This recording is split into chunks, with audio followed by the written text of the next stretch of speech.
much for the incredibly warm response. Thank you for applauding the moments in that film that are so very dear to our hearts. Thank you for coming tonight. And there is so much that could be said, but I'm going to keep it brief. I feel that when I look at these elephants, they're just so very, very, very beautiful. And when I look at them tonight, I also just think there's a certain amount of bravery in every single one of them. And I say bravery because we have come to India without knowing very many people, and we have had to persuade so many of India's most respected and talented creatives to lend their talents to a campaign that was really just an idea. And I think they've done that with such extraordinary dedication that we can say, having seen this exhibition travel to now 25 different cities and 25 different countries, that without a doubt it is the most show-stopping and beautiful collection of elephants in aid of India's elephants that we have ever seen. So thank you to every single, who is an artist here right now? Please put yourself, stand up or put your hand in the air. We want to see you and applaud you. You are absolutely our heroes. Thank you. You've done something absolutely incredible. And you know what's so wonderful is that we have already sold 72 of these elephants. 72! And we didn't know if that was ever going to happen. And we know that they are all going to find homes here in India, and that really has been the dream. So just heartfelt. This was meant to just be a thank you speech. It's actually for India's conservation community to talk about India's wildlife. But I will just say a few words on that, given that we've had the film.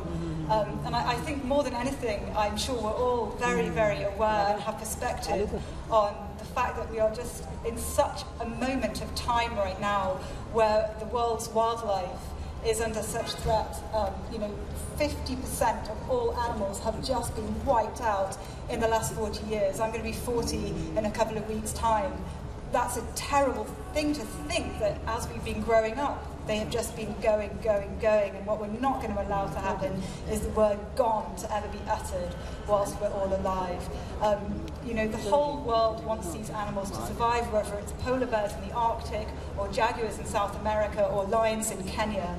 And certainly the Save the Elephants cause is without a doubt a global cause. It's not just for India. The whole world wants us to save the elephant.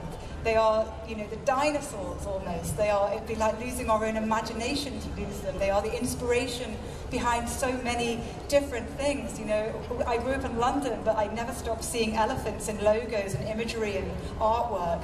So thank you for joining that. And I guess being in India, you can say all of these sad statistics, but look at China. You've got a similar human population, but there are only 200 elephants left in China in the wild. India has 27,000, the world's largest population, and the largest population of tigers.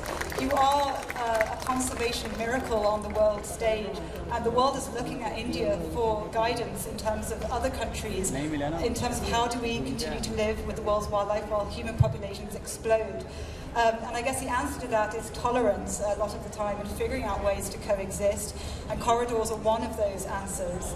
But that tolerance is going. Since the beginning of this year, 8 elephants have been poisoned in Assam by farmers who are battling against those very hungry, desperate populations who all want the same space.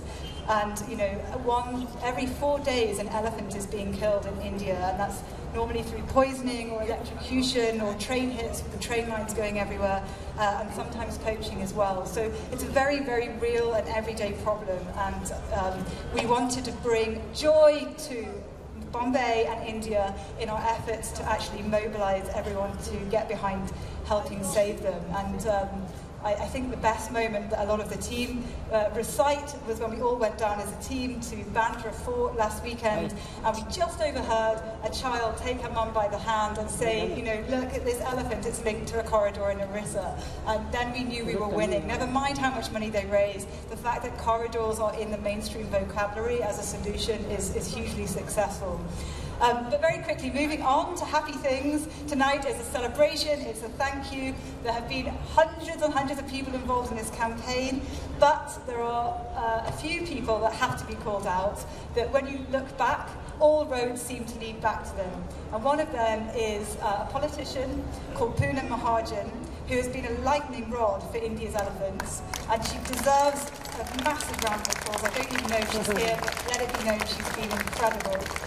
She brought on board the government of Maharashtra, who then gave us all the locations, waived everything. Bollywood, they've got schools, they've got Radio 1, and Gustav, who's amazing in her offers, has also just been unbelievable. So we thank you for being the best ever parade ambassador, that whole group of government people.